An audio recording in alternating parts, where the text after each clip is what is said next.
Welcome.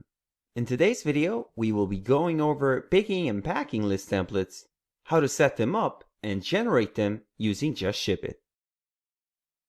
By default, each new JustShipIT store has templates set up for creating picking and packing lists with. We can have a look at these by going to Settings and then Printing Setup. When we scroll down, we can see the default picking and packing list profiles here.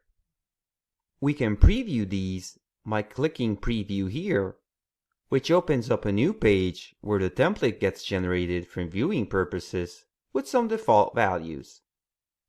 And here is the picking list template view as well.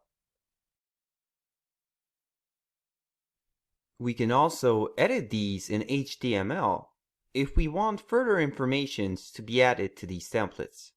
Or we can contact support and let them know that we would like some alterations made to these templates. When the changes have been made, we scroll down and we click Save and Exit.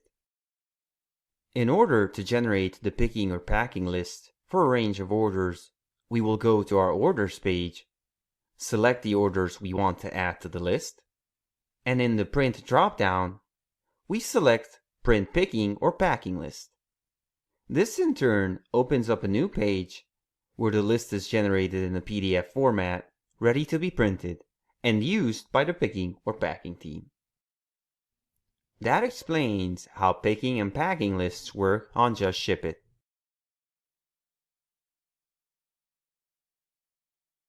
I hope the video was useful in explaining how to set up, edit, and generate your picking and packing lists using JustShipIT. If you're interested in JustShipIT and all its features, feel free to go over our library of videos, visit our websites in the link below, and also, don't forget to like the video if you found it useful, and subscribe to our channel if you want to stay up to date with future videos. Thank you for watching.